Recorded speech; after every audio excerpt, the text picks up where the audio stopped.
This is the story of the pirates of the Caribbean at World's End. You can read along with me in your book. You will know it's time to turn the page when you hear this sound. Are you ready? Sail away with me now.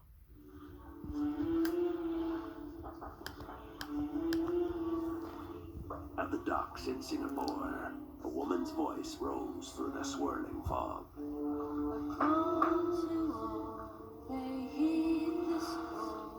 Moments later, Elizabeth Swan stepped out of her small boat. Chinese pirates surrounded her instantly.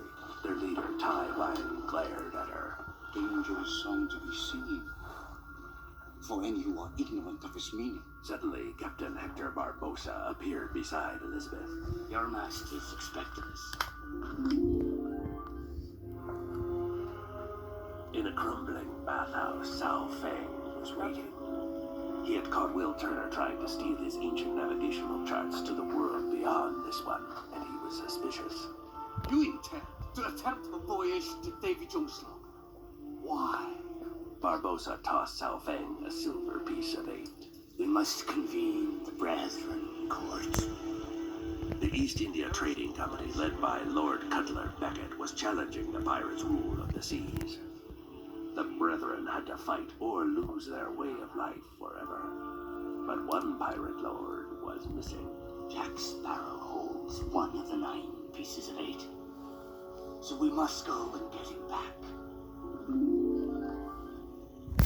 Suddenly, the bathhouse windows shattered. East India Trading Company agents poured in, pistols blazing. Explosions rocked the bathhouse. As Elizabeth and Barbosa battled their way back to the dock, Will offered Sao Feng a secret deal in exchange for the charts. Hiding in the shadows, an agent named Mercer heard them.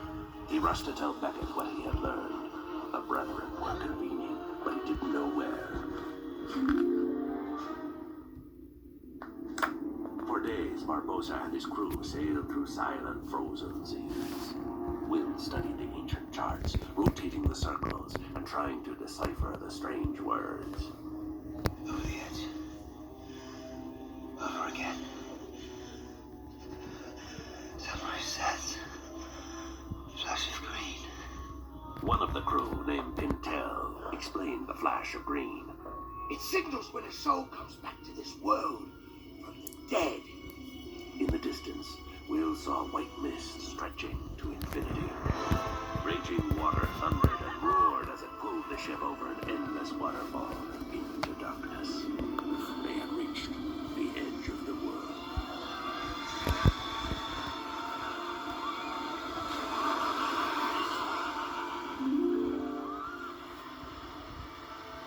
Barbosa's crew stumbled from their wrecked ship onto a deserted shore. A white-hot sun burned in a cloudless sky. Elizabeth gazed at the endless emptiness. I don't see Jack. But Tia Dalma had read the signs. Witchy Jack is closer than you think. Just then, the Black Pearl appeared sailing across the burning desert sands on the backs of 10,000 crabs. Jack Sparrow was at the helm. Elizabeth ran to greet him. We've come to rescue you. It's very kind of you. But it would seem that as I possess a ship and you don't, you're the ones in need of rescuing.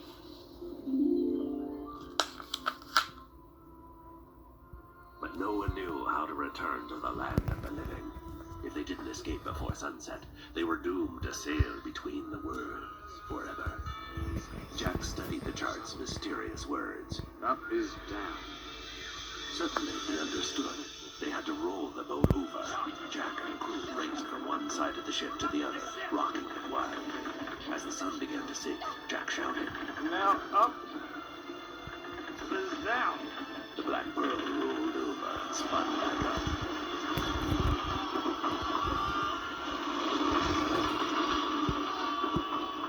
A green light flashed on the horizon. They were back. As the Pearl stopped at a small island to fill the water barrels, Sao Feng's ship appeared.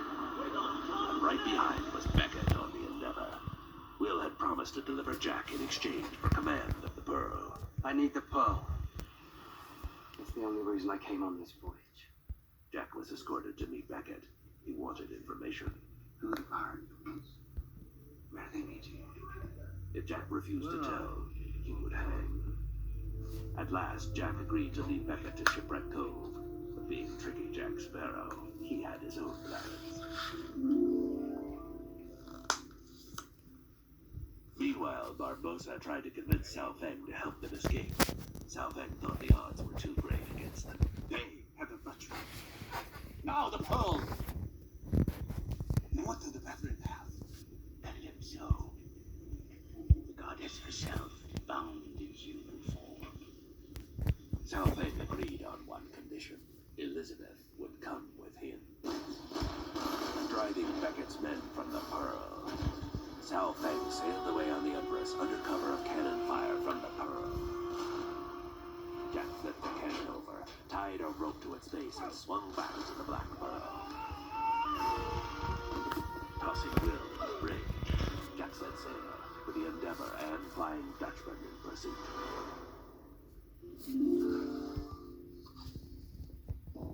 That night, Sao Feng visited Elizabeth in his luxurious cabin. He believed she was Calypso. Before Elizabeth could explain, explosions, cannon fire, and pistol shot ripped through the night. The Flying Dutchman was attacking. Sao Feng fell with a spear of broken wood buried in his chest. He ripped the captain's knot pendant from his chest and gave it to Elizabeth. Take it. We'll be free. Go my place. To shipwreck cove. Calypso. Now Elizabeth was captain of the Empress and one of the pirate lords. But a few moments later, she was a hostage imprisoned in the Flying Dutchman's brig. She called for Will's father. Bootstrap. Slowly, Will's father, Bootstrap Bill Turner, emerged from the ship's hull and warned her about Will's plans to save him. If he saves me, he loses you. Tell him to stay away. It's too late. I'm already at the heart of the ship. Later that night, Elizabeth escaped the brig and crawled across the tow line back to the Empress. Meanwhile, Will had escaped the Black Pearl's brig and was leaving a trail for Beckett. Will wanted to save his father from Davy Jones, but if he succeeded, he knew he would lose Elizabeth. To Will's surprise, Jack offered to stab Jones's heart and bind himself to the Dutchman's. He gave Will his compass and shoved him overboard.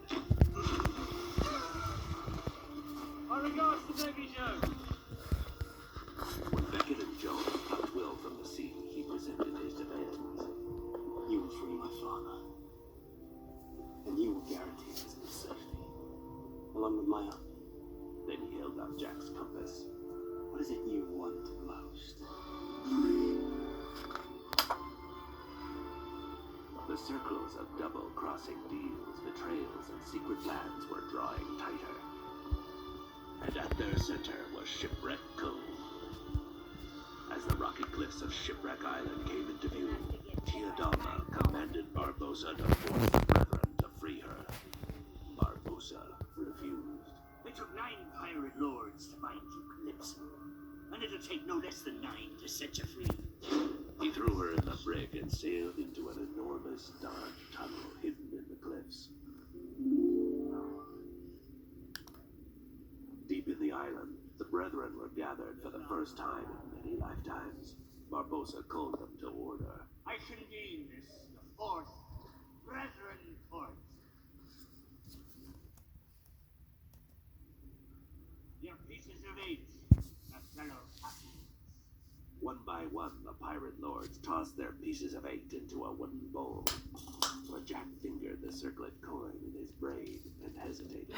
Might I point out that we are still short 1 pirate lord, and I'm as content as a cucumber to wait until South Fang joins us. Elizabeth's voice rang out and she strode into the room. Sao Feng is dead. Jack was stunned and a little upset to see her wearing the captain's knot pendant. Made you captain? But she had Our location has been betrayed. Jones is under the command of Lord Beckett. They're on their way here. Elizabeth wanted to fight, but the pirate lords believed they had no chance against the Flying Dutchman. Then Barbossa revealed his plan. Gentlemen, ladies, we must free Calypso. The pirates roared with anger.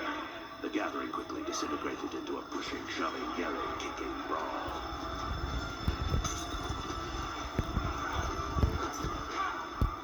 Jack agreed with Elizabeth. We must fight.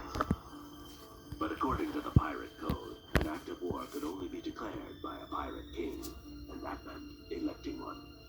Every captain voted for themselves. But with both Jack's vote and her own, Elizabeth was elected King of the Brethren. Her orders were simple. At dawn, we're at war.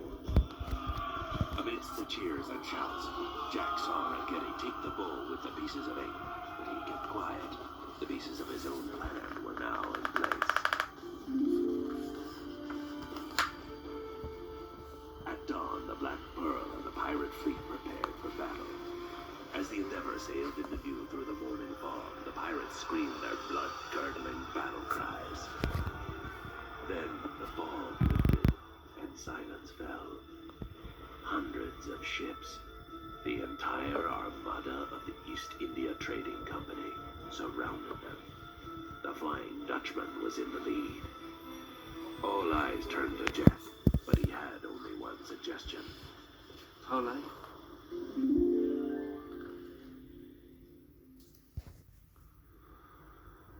Meeting on a narrow, windy beach, Elizabeth proposed an exchange. Will leaves with us. And you can take Jack. As Jack walked toward Beckett, he dropped his circlet coin in the sand. His eyes met Barbossa's. Beckett was certain of victory. He didn't see Barbossa pick up the coin and close his fist around it. Barbossa had Jack Sparrow's piece of 8, and now he was going to do what he had always wanted.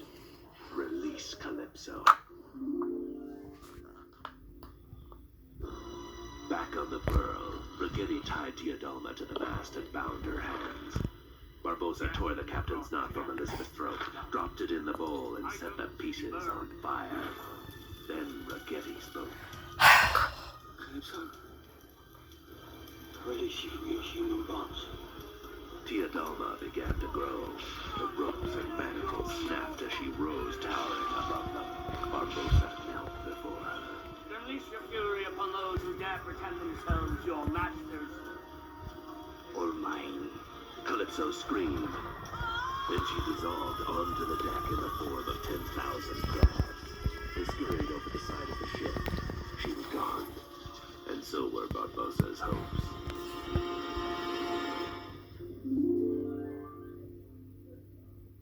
There was only one choice left. Fight. Elizabeth sounded the call. Listen! The Brethren will still be looking to the Black Pearl to lead. Gentlemen. Hoist the colors. On every ship, the pirates' fleet echoed her cry and raised their flags. The ships surged forward, and the wind began to rise. Clouds swirled overhead, forming a whirling disk of blackness. Lightning stabbed the sea, and where it hit, a giant whirlpool opened. The Black Pearl and Flying Dutchman plunged into the swirling abyss.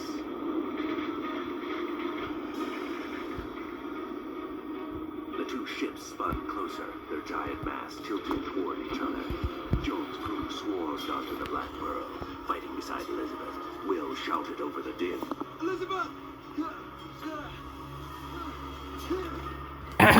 Will you marry me? I love you. Elizabeth parried an attacker and shouted to Barbossa. Barbossa raced through the ceremony. There was time for one kiss, and the fight was on again. On the Dutchman, Jack grabbed the chest from Jones's cabin and swung up into the rigging. Jones was right behind. The key to the chest was clutched in one of his tentacles. Jack slashed that tentacle off. It fell, writhing and spurting black ink. As the ship's mast glass slammed together. Jack dropped the chest and fell. Jones caught it and heaved Jack into the air. But Jack grabbed the line, swung down, and snatched a pistol from a crewman. More pistol! Will swung over from the Black Pearl, grabbed the chest, and ran. But Bootstrap Bill stood in his way. Not recognizing him, he slashed at Will furiously. It's me! It's Will! Your son! As Will defended himself, the chest slid from his grasp. Elizabeth swung to the Dutchman and held Jones at bay as Jack crawled to the chest, clutching the key. Will rushed to defend her, but with an evil grin, Jones plunged his sword into Will. As Will lay dying in Elizabeth's arms, Jack knew what had to be done. He buried his sword in Jones's heart, but Will's hand was on the hilt. With an unearthly scream, Jones clutched his chest and plummeted into the abyss. Will Turner was the Dutchman's new captain.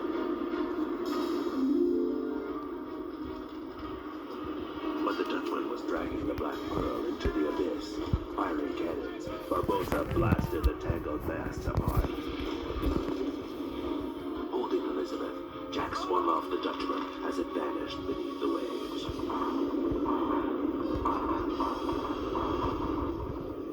But the Endeavor was bearing down, preparing to blast the Pearl into oblivion. Suddenly, the Flying Dutchman soared from the depths. Will Turner was in command. His eyes blazed with avenging anger. Trapping the Endeavor between them, Will and Barbossa blew Beckett and his ship away.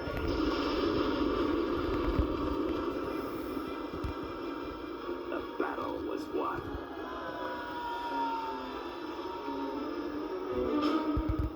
As pirate cheers rang out, Will freed his father, but Bootstrap refused to leave his son.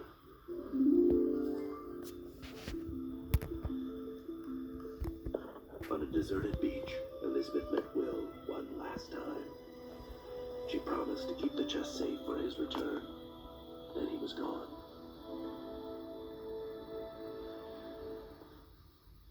10 years passed. One sunset, Elizabeth sat on the beach with her son and a familiar chest. As she watched the horizon, a flash of green lit her face. Will was coming